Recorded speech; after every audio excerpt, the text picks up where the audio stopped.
Hey everyone, Adam and Andrew here with It Takes Two Takes. This is weird, Adam. We're talking about Warrior, episode 9, season 2, but right in person. No Zoom calls, no remote conversations. We're here. This is a monumental moment for a monumental episode, Adam. It was pretty awesome. We had been saying that the tension had been building like all season, and it exploded in this episode. It really did.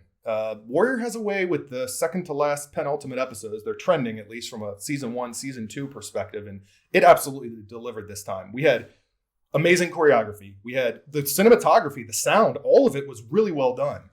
Yeah, the story was great because we pick up actually 2 episodes before where we see Jacob's point of view in regards to the mayor murder, right? A little Jacob vignette, yes. We see his point of view. We see from his point of view, he can see that, Mayor Blake is strangling Penny, and we see him come up and strike him on the head. And we get like a whole first person point of view from Jacob's point of view during that scene. Little Jacob POV action. That sounded weird. But at first I was kind of like, is this necessary? Because we kind of know what happened. I mean, especially from him striking him with the fireplace, the iron, and then really him hiding and ultimately seeing Chow. We kind of knew what that was, but yet it still was impactful because it leads to his eventual demise, and he's trying to flee. I think it added to his backstory a little bit of what was left of it. Yeah, I think we get a little bit more also of how did he end up in his hiding spots as well. We see how he ends up at Chow's. We see that he had been hiding out in the basement that he kind of snuck into. Right. And when that became compromised, he was on the run some more. And where he ends up at Chow's. And he pays Chow a bunch of money to try and save him, right? And Chow was very reluctant to help him at all. He was reluctant to help him. He saw the money. And then I thought it was interesting because he takes all that money, this huge wad of cash, and then he hands him a portion back, and you're thinking, oh, nice guy, Chow. Not so much. Yeah, ultimately he went to Mai Ling, and apparently Mai Ling then went to the new mayor, and that gave them the tip then. He sent the tip to the cops going, he's going to be in a wagon in a coffin, heading towards the port. Yep. It was a sound plan had it not been communicated to the powers that be. Once the coffin was opened up and you saw that there were no other coffins, because, when he got in the coffin, we saw that there were other people who were dead in the coffins, pretty much waiting to be taken away. Right. And he's the only coffin in that wagon. So he was definitely set up. You knew that the moment they showed, the single coffin in the wagon. And the cops tried. They handcuffed him. They didn't rough him up. They handcuffed him. They put him in the wagon and try and take him to the police station, to the courthouse, jail, whatever. And they don't quite make it. They don't quite make it. To their credit, they were trying to stand up against whatever injustice means at this point in this show and in this time. But they didn't want the Irish to put the law in their hands, yet they couldn't contain the mob that eventually, let's just get to it. I mean, Jacob got hung. I mean, that was it. Yeah, the mob was not going to let the police stand in their way. Yep. So the police started getting beaten to get him out of the way. And they still managed to get to Jacob. They hung him. And that wasn't enough. And Sophie saw the hanging. Right. And that, really impacted her. And when she tried to talk to Leary about it, he was like, it was going to happen. All of this was inevitable. Right. Nobody was listening to me. I told everybody it was going to happen, and nobody listened. For the most action I've ever seen in Warrior, Leary, from that moment on, pretty much took a back seat, which I found interesting.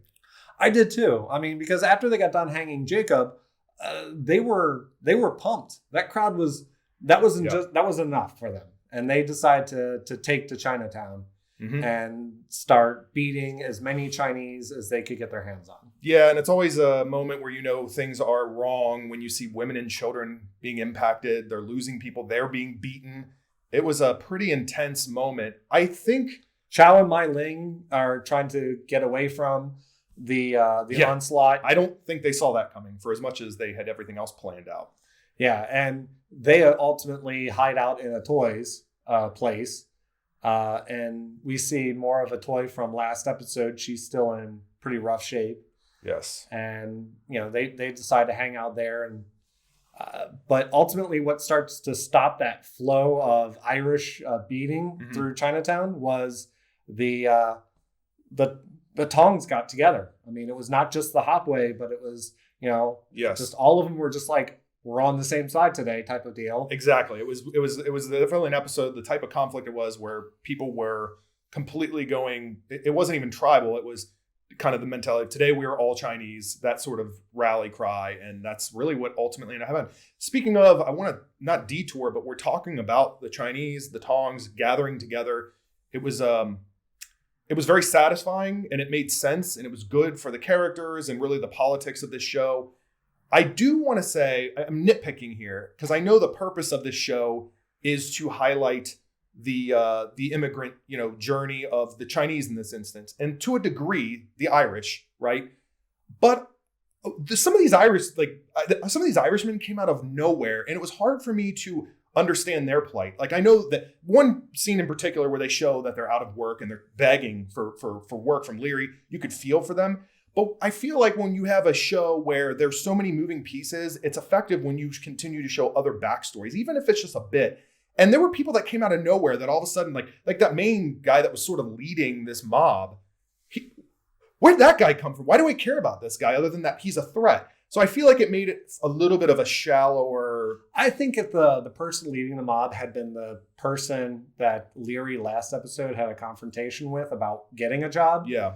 I think that would have been a little bit more impactful. Maybe. Yeah. Because then at least you're saying, here's a guy who already went off on Leary last episode and he got no results. And so you understand where you're following him a little bit. You're right. This guy kind of came out of nowhere. Yeah. And, ultimately he doesn't last long in the mob fight. Well, all things considered, he did okay. But yes, you're right. Compared to everyone else, he got his due. But yeah, so again, if I were to part with anything, it would just be like, hey, I want to care also about this other side. We're caring about these different Tongs and their differences.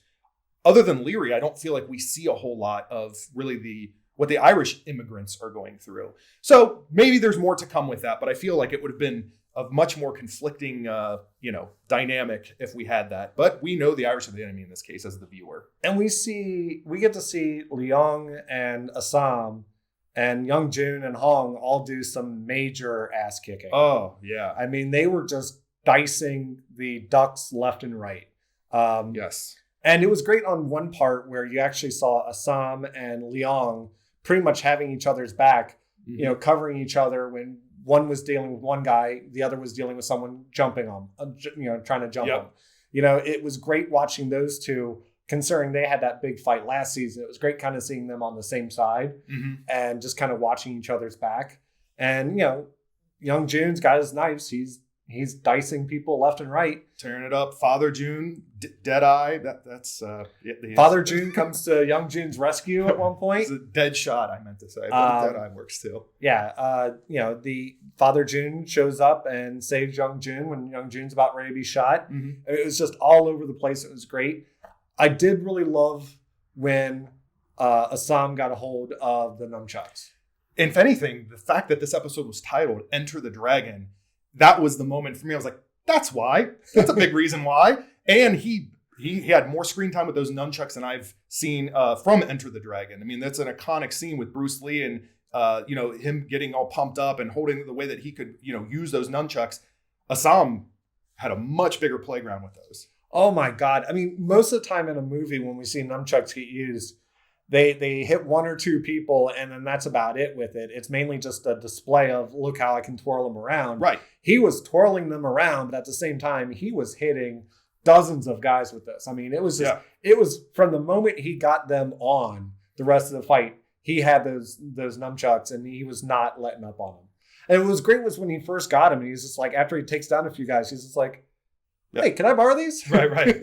Yeah. Can I borrow these? And he was getting the attention of the people in the village that were standing there looking down off balconies in awe of what was happening. It was almost like a show to them. Like, they were all sitting there and then kind of halted back, and then they start seeing him just whooping all these guys with the nunchucks. They're like, oh, this is actually entertaining. Yeah. I don't even know what they were doing hanging out on the balcony other than watching the carnage. Like they were blowing up carts and hitting women. And these guys are just like these guys, I thought they like interrupted their lunch. Like, oh, check this out, guys. I was waiting for one of them to pull out a bag of popcorn. Right. That's basically what it was. I mean, it was absolute carnage. It was a very prolonged fight. The cops come and break it up. But even before then, we see Lee, when the whole thing started, Lee was not going to just wait for backup. He charged in, which caused O'Hare to charge in. And Lee took even more of a beating, but ultimately shoots the guy who kind of started the whole thing. Yes. Many times. Yes. He was very pumped up on adrenaline on that. Yeah. Pumped up on something. We don't know. It's Lee. Who knows what was in his system at the time? But yes, adrenaline, one of those chemicals. Yeah. So it was really interesting to watch this big powder keg of a fight happen. Yeah. But like you said, Leary didn't take part at all. So we still haven't gotten our Assam Leary fight yet. And that's got to be coming. We saw that a little bit of tension with that. Because ultimately the episode ends with the Hopway going and getting Jacob's body from outside of the Banshee. Right. It was a good, I feel like it was a good scene to end the episode on because it was nighttime. It's calm. Everyone's taking a breath and watching, sort of out of respect of like, listen, they're going to gather their dead. We're not going to interrupt with this. Leary had other things.